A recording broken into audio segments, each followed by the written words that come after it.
बीडच्या शिरूर तालुक्यातील दगडवाडी इथे गायरान जमीन प्रश्नावरून शेतकरी आक्रमक झालेत। दगडवाडी इथे काही लोक गायरान जमिनीची खरेदी विक्री करत असल्याचा आरोप ग्रामस्थांनी केलाय। या मुद्द्यावरून ग्रामस्थांनी शोले स्टाईल आंदोलन केलंय। गायरान जमीन गावकऱ्यांच्या हक्काची आहे आणि त्याचं संरक्षण करण्याची मागणी करत पाण्याच्या टाकीवरून चढण जोरदार घोषणाबाजी करत आंदोलन करण्यात आले। आमची मागणी अशी आहे की ही जी काय 7/12 वर नोंद आहे सर्व वाडीचे जनावरे चरण्यासाठी रिक्त असलेली ही सर्व गावकऱ्यांना पुरं जाण्यासाठी अशी रिक्त राहावी। सुरेश जाधव प्रतिनिधी आपल्या सोबत जोडल्या गेलेले आहेत। सुरेश, काय सांगशील तिथे नेमकं काय आंदोलन सुरू आहे आणि हे शोले स्टाईल आंदोलन का सुरू आहे?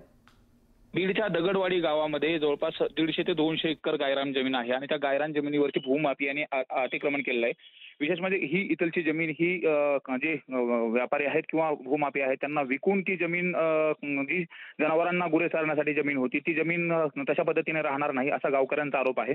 त्यामुळे ज्यांनी कोणी अतिक्रमण या जमिनीवरती केलेलं आहे त्यांच्यावरती कारवाई केली जावी आणि जे भूमाफिया ही जमीन खरेदी करतात विक्री करतात त्यांच्यावरती देखील कठोर कारवाई केली जावी अशा पद्धतीची मागणी करत हे गावकरी तब्बल 1 ते 1.5 तासापासून पाण्याच्या टाकीवरती चढून आक्रमक पद्धतीने आंदोलन करत आहेत। जोपर्यंत इथं वरिष्ठ महसूल अधिकारी कोणी येणार नाही तोपर्यंत खाली उतरणार नाही असा देखील पवित्रा त्यांनी घेतलेला आहे। त्यामुळे एकंदरीत जर बघितलं तर बीड जिल्ह्यामध्ये अनेक अशा गायरान जमिनी आहेत ज्याच्यावरती खूप मोठ्या प्रमाणात अतिक्रमण करण्यात आले। त्याचबरोबर काही गायरान जमिनीवरती आता जे सौर ऊर्जा प्रकल्प आहेत ते देखील उभारण्याचं काम चालू आहे। तशा पद्धतीने आपल्या गावात देखील होऊ शकतं या भीतीपोटी हे सगळे जे गावकरी आहेत ते गावकरी एकत्रित आलेले आहेत आणि ही गायरान जमीन ही जनावरे आणि गुरे चारण्यासाठीची आहे।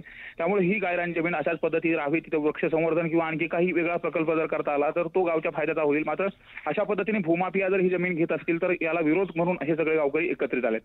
प्रिया, धन्यवाद सुरेश।